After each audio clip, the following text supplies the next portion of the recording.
Ya, seperti yang gue janji, kali ini gue bikin review tentang Chelsea Leicester dan juga kemarin big match untuk ranking 5-6, yaitu Wolves lawan Man United. Sebenarnya gue nggak mau bikin karena untuk gue hasil seri itu udah layak seperti diprediksi, dan tapi banyak yang minta, ya udah akhirnya gue bikin. Oh ya, topik soal Just Life banyak yang minta, ini itu dan lain-lainnya, tapi ini bener-bener topik yang non non olahraga, non sepak bola ya. Jadi ada beberapa masukan yang mungkin akan gue bahas segera. Oke, kita mulai kembali ke Leicester Chelsea. Kalau kita melihat di awal-awal pertandingan, ya let's say 15, 20, 25 menit pertama lah, itu Chelsea bermain luar biasa, seperti mereka pas bermain seperti pas mereka lawan Liverpool. Di starting line up, Mason Mount main, Pulisic dan Jorginho, tidak ada Kovacic, dan itu sangat kelihatan bahwa lini tengah itu mainnya luar biasa. Oke. Dalam arti mereka menguasai pertandingan, banyak sekali peluang. Bahkan di babak pertama itu minimal kalau gue bilang sih harusnya 2-3-0 itu wajar banget ya. Semua bermain bagus, bekerja keras, dari wingback ke lini tengah, Kante, Mason dan Jorginho, pemain depan Giroud pun bermain bagus, Pedro dan lain-lain, semua perfect lah, seperti kayak lawan Liverpool. Tapi menjelang tambah lama itu tambah agak menurun. Nah, pas di babak kedua kita pertanyakan, ini maunya apa? Oke. Yang gue rasa, kalau gue coba menempatkan diri sebagai Frank Lampard ya, bagaimana membuat tim ini konsisten selama 90 menit. Karena selama ini belum terbukti bahwa mereka konsisten. Lawan MU tidak, lawan Liverpool so-so lumayan konsisten, dan kemarin kembali lagi tidak. Babak kedua dan babak pertama itu beda banget. Lu sebagai pelatih, lu bingung mau masukin apa lagi, karena di benchnya Chelsea itu tidak sebagus Liverpool atau tim-tim lain lah. Sebenarnya lawannya itu hanya Leicester. Leicester itu bahayanya kan pada saat mereka melakukan counter. Perbedaan di babak pertama, babak kedua, Leicester di babak pertama melakukan 1 shots, dan di babak kedua 11 shots. Oke. Kalau gue lihat nyontek dikit statistiknya, Chelsea di babak pertama 6 shots, babak kedua 8 shots, total 14. Dan Leicester total 12, 1 dibanding 12. Artinya Leicester ini bangkit. Kalau dibilang Leicester bermain bagus, Leicester jarang main bagus, tapi bermain efektif. Itu harus diakui, dan kemarin kembali terbukti. Somehow mungkin di halftime Brendan Rodgers marah-marah, membuat pemainnya lebih bangkit lagi lah.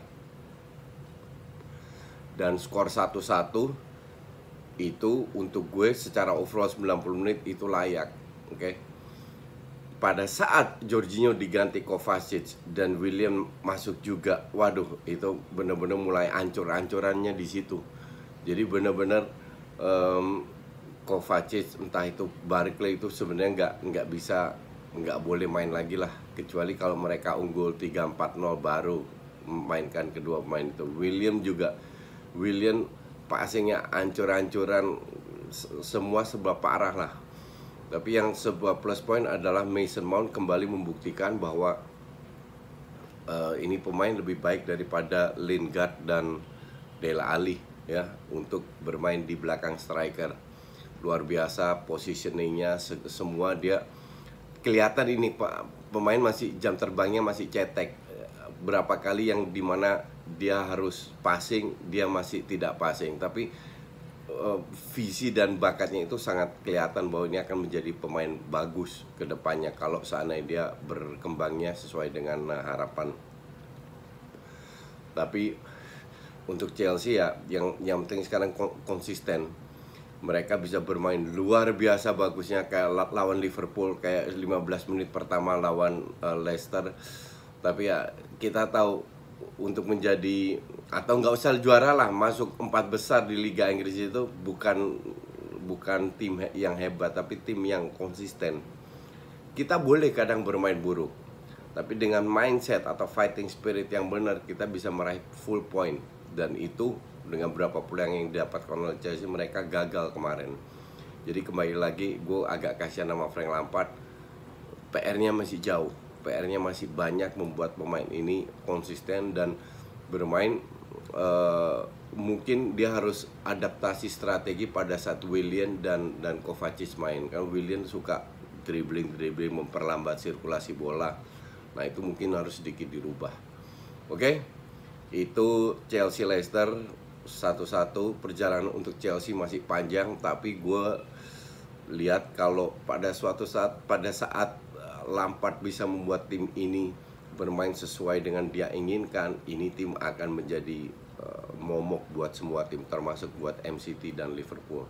Tapi kita lihat kapan itu titik bisa diraih oleh Lampard. Oke, sekarang Wolves MU. Kemarin gue siaran sama Pange.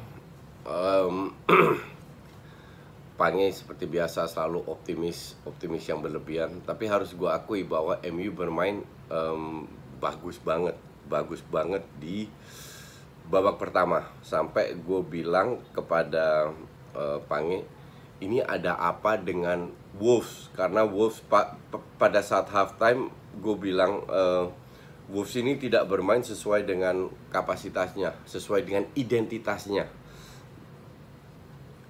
Mereka cetak 1 gol, akhirnya 1-1. Yang sangat kelihatan dalam match ini adalah babak pertama dan babak kedua. Gue ngintip sedikit statistik. Ini gue ada statistik dari Opta, jadi nggak kelihatan ya, dari Opta. Jadi di sini semua ada. Nih contoh, babak pertama tembakan total itu si Wolves cuman 1, dan babak kedua ada 5 shots. Man United 2, babak kedua 7. Oke.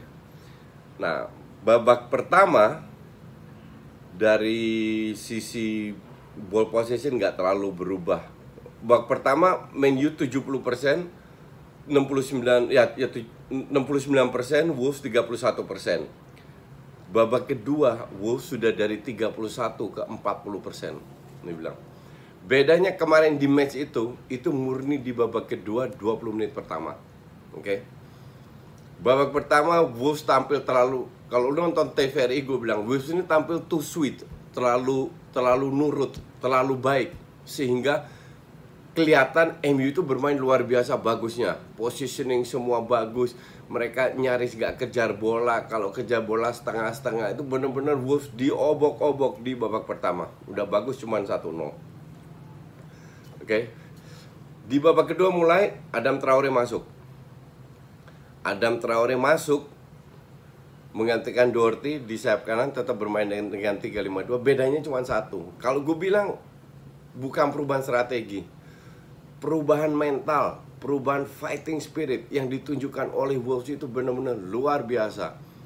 Semua dikejar dari detik awal babak kedua, berani bermain high press, dan berapa kali pemain MU kelihatan atau kehilangan bola pada saat mereka di press. Ini juga akan menjadi sebuah PR untuk Ole merubah ini. Karena kalau kita melihat tim seperti Liverpool, Spurs, City, bahkan Arsenal, kalau di high press mereka seringkali keluar dengan solusi yang benar. Tapi MU kemarin kelihatan kelimpungan. Dapat 1 warning, header kena tiang. Oke. Kedua, Ruben Neves cetak gol dari sebuah set piece yang sudah dilatih. Dia dari corner dia passing ke depan, dapat bola kembali. Pada saat itu terjadi, para pemain MU sudah dirusak organisasinya. Pemain sudah maju ke depan ke Ruben Neves melakukan shooting. Oke. Mereka hanya setelah satu-satu mereka tetap melakukan high press, dan itu cuma terjadi di 25 menit babak kedua. Habis itu mereka kembali lagi ke main bertahan. Di situ MU udah kehilangan arah. Mata masuk telat. Oke. Seperti yang gue berkali-kali bilang, lawan Chelsea lu enak main karena Chelsea main terbuka. Ini lawan Wolves yang biasa bertahan, kelimpungan. Di babak pertama Wolves 1 shot on target, MU 1 shot on target. Babak total hanya 2 shots. Artinya defense-nya Wolves ini udah bener. Gol yang terjadi dari Martial itu gol yang luar biasa karena Bolis telat sedikit. Tapi set play-nya MU luar biasa bagusnya. Oke. Jadi untuk gue skor 1-1 secara overall 90 menit sangat light. Yang satu hal lagi yang gue nggak paham dari Ole, Lingard ini sudah 2 kali dikasih kesempatan menjadi starting lineup, hancur-hancuran mainnya. Juan Mata baru masuk ke menit berapa, 80-an kalau salah, atau 75-an. Dan dia masih punya 2 cadangan.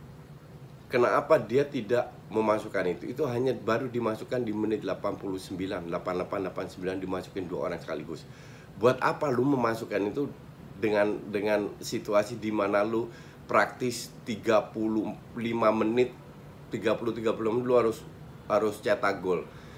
Ini gue bilang kenaifan seorang Ole, atau dia terlalu fokus ke bola bahwa dia lupa dia bisa memasukkan pemain. But anyway, perjalanan MU pun masih panjang seperti prediksi gue. Kalau MU tidak cepat bangkit, kalau dia fokus hanya ke Lingard dan lain-lainnya, ini MU akan berat. Oke, itu dulu. Gue tunggu masukan untuk Just Life.